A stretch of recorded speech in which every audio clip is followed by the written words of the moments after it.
Welcome to Insight Meditation Community of Charlotte. Take a minute and stretch. Make yourself comfortable. So glad everybody is here to practice together tonight. So good to be in Sangha. And welcome online. We have a hearty crew here too. Hi, you guys. Look around. Good to see you. Hey.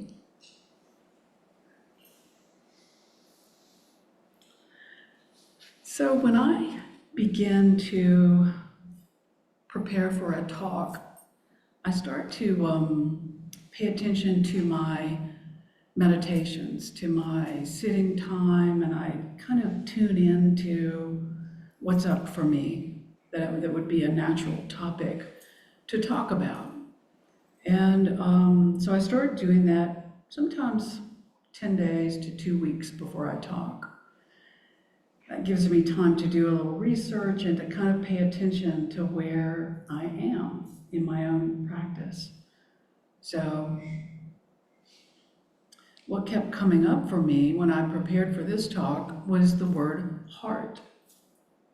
Heart kept coming up for me, and I was feeling either heavy-hearted or light-hearted, or I just kept sensing this thing in the middle of my chest that seems to know.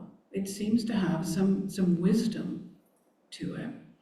And so I got busy and looked up the word heart in the Majjhima Nikaya, where we draw a lot of our teachings from, and it was not there in the subject index.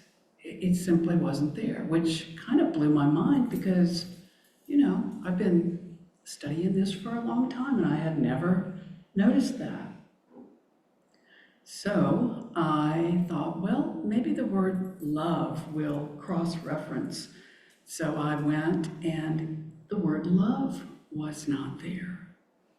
And I thought that was so ponderous to me, because to me this really is a path with heart, a path based on love. And how could those words not be in the index, right?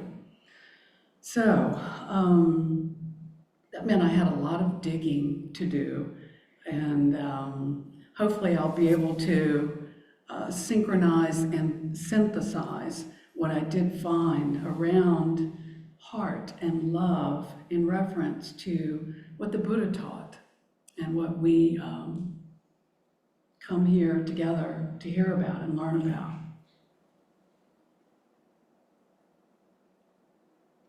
So Gil Fronsdale was a big help to me. Probably some of you are familiar with him. He wrote something called The Buddhist Teachings on Love, a beautiful paragraph, which if you'll bear with me, I'm going to read it to you. He says, just as blood nourishes the heart and keeps it flowing, love nourishes our spiritual freedom and is kept flowing by it. The connection is so strong that Buddhism is often known as a path of freedom and could equally be called a path of love. Perhaps this is what he had in mind when the Dalai Lama said that his religion is kindness. For the Buddha, love is one of the paths to full spiritual liberation. If we call Buddhism a religion of love, we need to be clear what we mean by love, or more precisely, what forms of love are we including? Because freedom is the guide, freedom is the measure and the ultimate goal of all things Buddhist. And so a Buddhist love includes those forms of love that are characterized by freedom. Love that involves clinging or lust or confusion or neediness or fear or grasping would, in Buddhist terms, be seen of expressions simply of bondage and of limitation. Loving kindness, compassion, altruistic joy, and a particular form of equanimity are the kinds of love taught and encouraged in classic Buddhist teachings. And I'm sure these sound familiar to you guys. They're not uniquely Buddhist. But Buddhism cannot exist without love.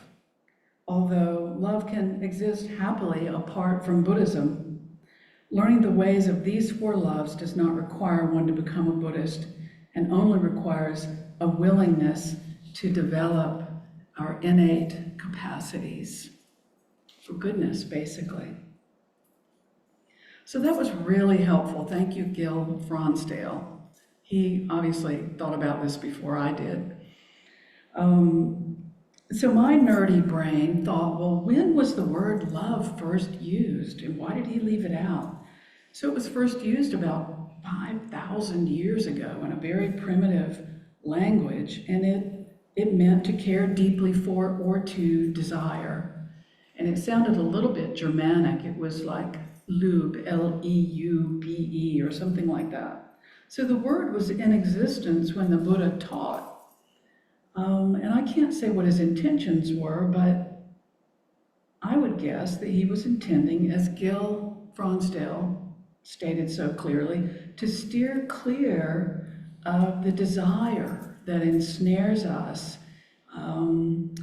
with the word love that we know, and steer us more towards an agape sort of love, a more altruistic kind of love, a higher form of love. And so in the Buddha Dharma teachings, love is awakened and nurtured with loving kindness or loving friendliness.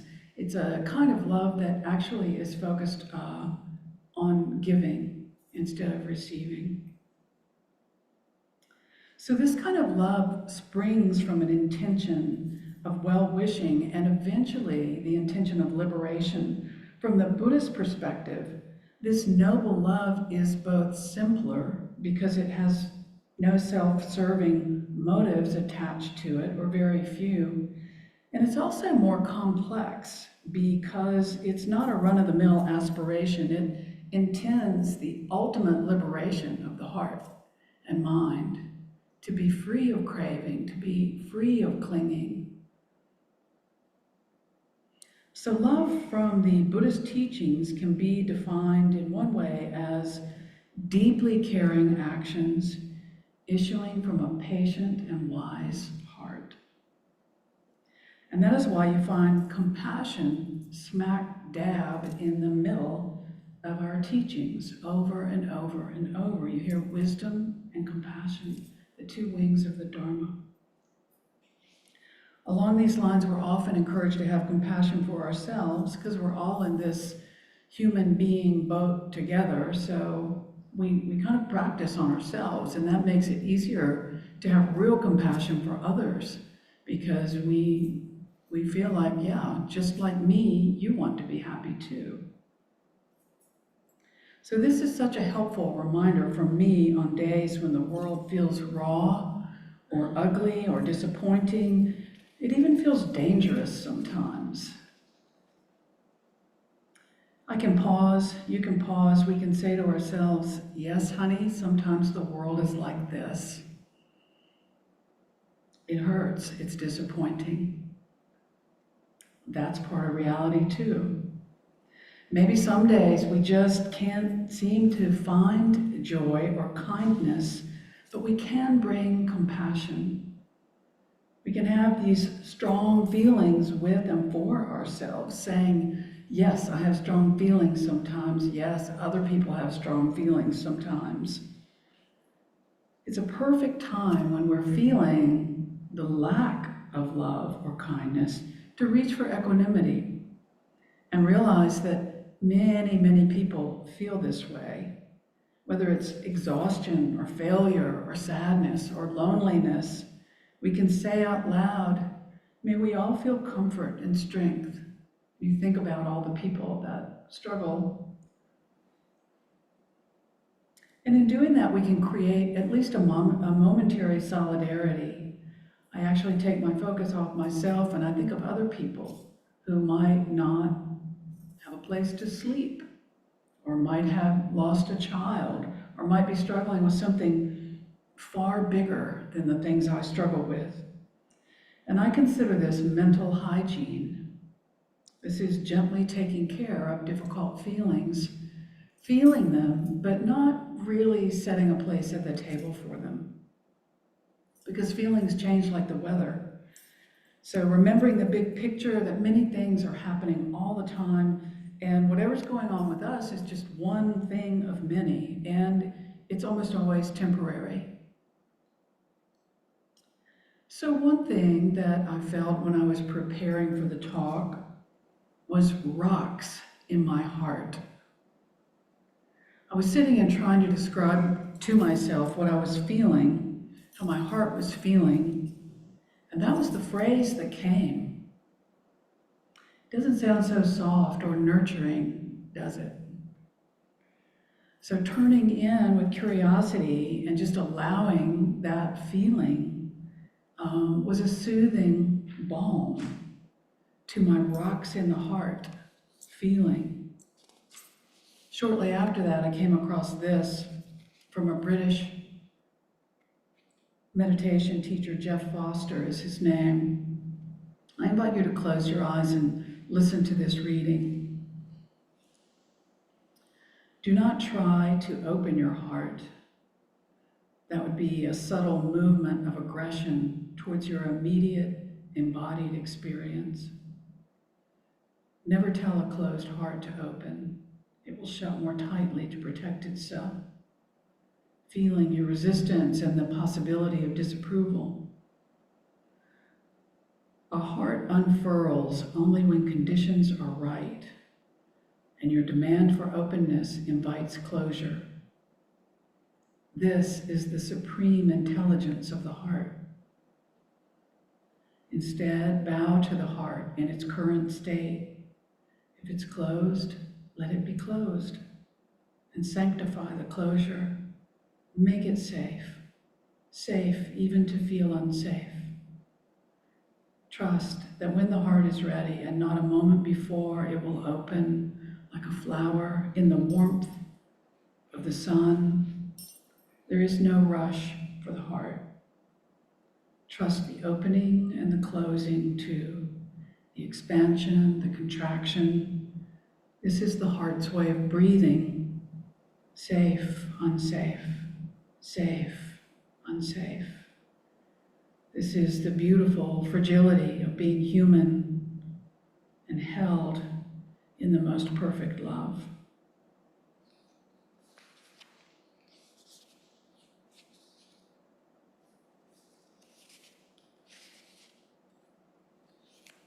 Also, the loving heart shows up big time as altruistic, meaning it benefits all without choosing who specifically gets the benefit, as in altruistic joy, joy for no reason. I'm content. I feel joy in seeing others that are happy in their life, the joy of a friend coming up the driveway, the joy of the clouds in the sky, the joy of John's face in the morning, or a rose-breasted grosbeak at the bird feeder, one of the last visitors before the feeder is taken down and put away. Joy in the sounds of children, animals that are free and healthy. Joy in having a body that can still move to do yoga and take walks and work in the garden. So many ways to feel innocent, appreciative, flowing joy, a form of love in the heart. All of these are engaged heart practices. The patience, the compassion, the friendliness. I have a favorite person on Instagram, and he calls himself Therapy Jeff. And he's very funny, and he's a therapist. He was recently talking about how in a real relationship, in a real lasting, intimate relationship, the bonds may be physical, especially in the beginning, but always, always the bedrock is friendliness, like you're really friends with this person. You know, you respect them, you're kind to them, you care about them. And it really was a reflection on these very characteristics of love, of lasting love.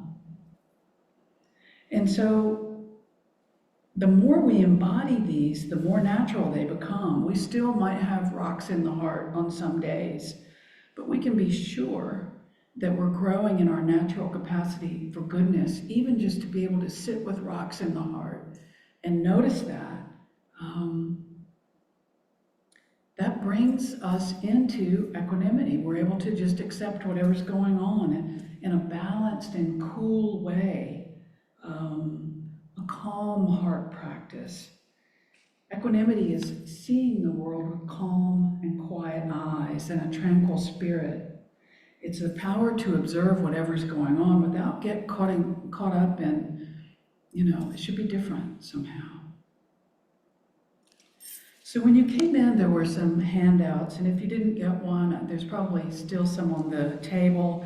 And if you're on Zoom and you would like these suttas, you can email Dharma Leader at imccharlotte.org and just put in the subject line, Attention Thea, and I'll send these to you. So you have a copy of the Loving Kindness Sutta, the Metta Sutta, really beautiful teaching in the Theravada tradition. And it opens with clear instructions saying this is what should be done by one who is skilled in goodness and knows the path of peace. How's that for opening instructions? So it follows by giving clear instructions for a wise and contented life. You don't have to read it now, but I suggest that you do find a quiet time. Maybe read it before you practice the next time. And it ends by saying to not hold to fixed views. And I love that. Really opens us up at the end. The Buddha always said, don't even attach to these teachings. That's very pure-hearted and clarity. It has clarity of vision to me.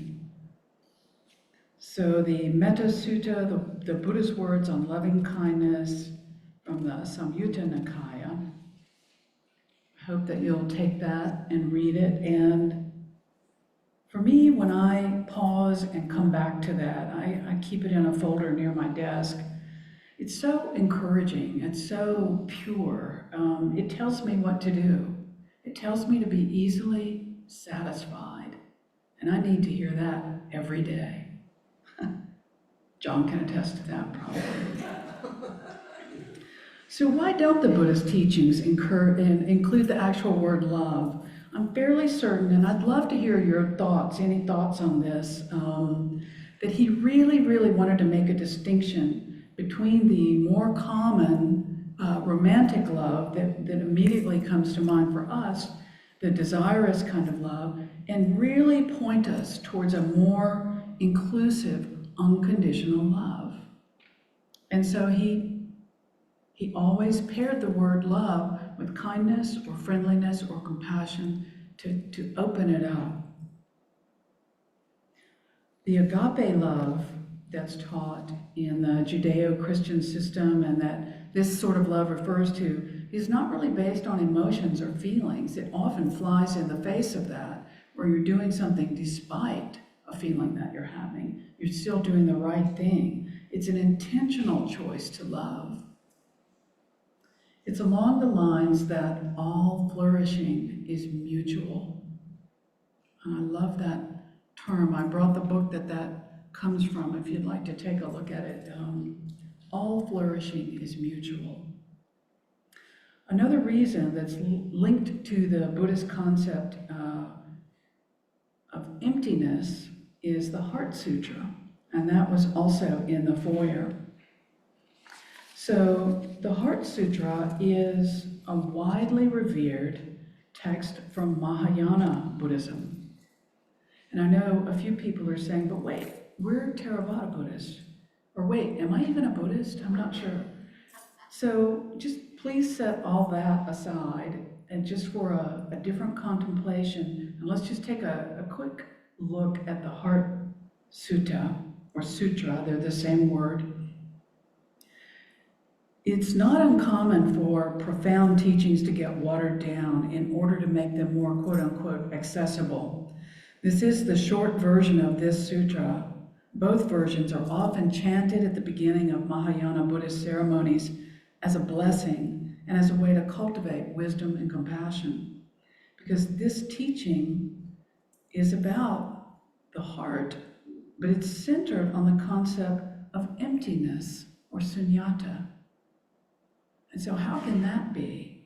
Think of the heart feels full, love feels full, right? Dharma teacher Susan Piver has recently released a book using the Heart Sutra as the text, and she breaks it down stanza by stanza. The title is Inexplicable Joy, and it's really a beautiful little book. I'd love for you to take a look at that. A common misconception with the Heart Sutra is that it just teaches about emptiness or nothing.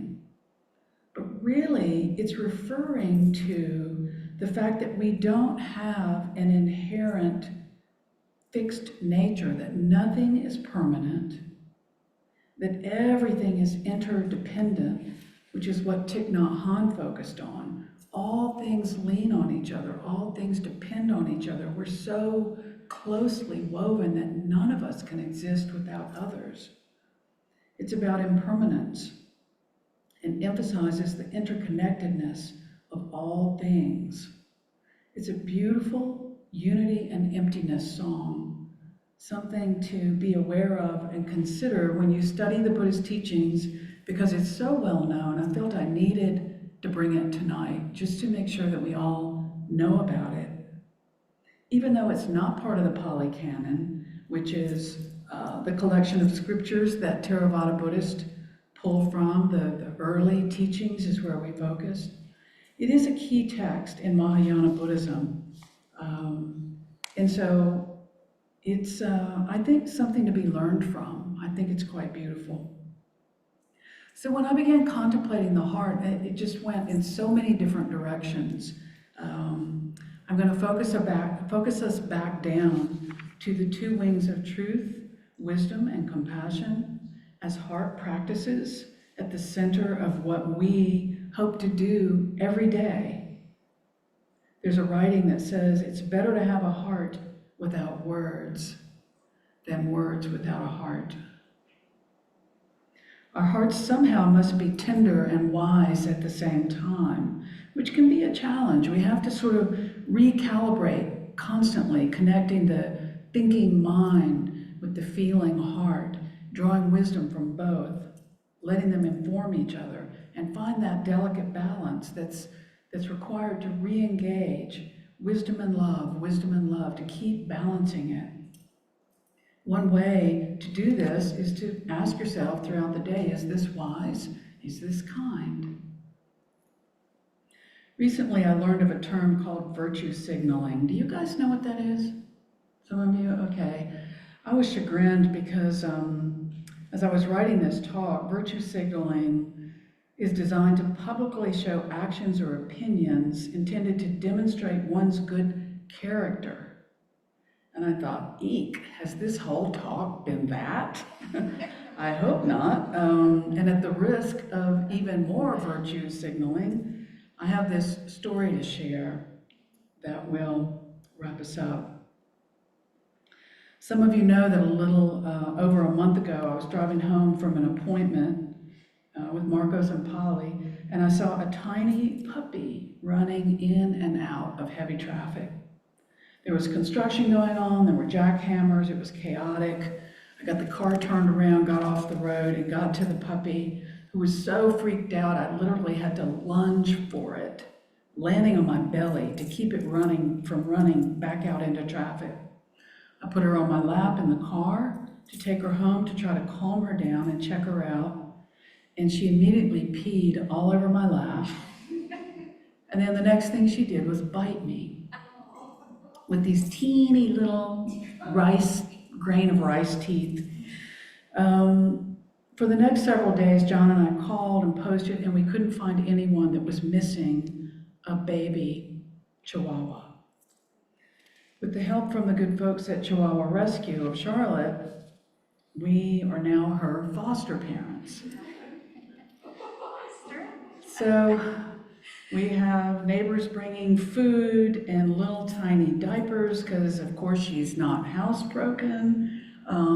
But she has put on some weight and she's up to 4 pounds of high octane puppy now. So the reason I'm bringing this story is because I'm learning about fostering. And it's a really boots on the ground example of love, of wisdom and compassion. Like, what is best for this animal? What does she need? Can we even do this? Like, we were not even planning to bring a dog into the mix. But there have been a lot of high-speed play chases, nonstop activity, lots of barking. This little baby tornado showed up, brought a lot of love. She's always happy, extremely loving and playful. So, you know, she's adorable. And still, we're not sure. Chihuahuas can live for 20 years. I'm gonna be an old lady. So I have a whole new respect, not just for animal foster parents, but especially people that are successfully fostering children. There are likely some in this room here tonight. I offer a deep bow to foster parents and also to many friends who as kids grew up being fostered in a foster home. There is so much to navigate from both of these perspectives, right?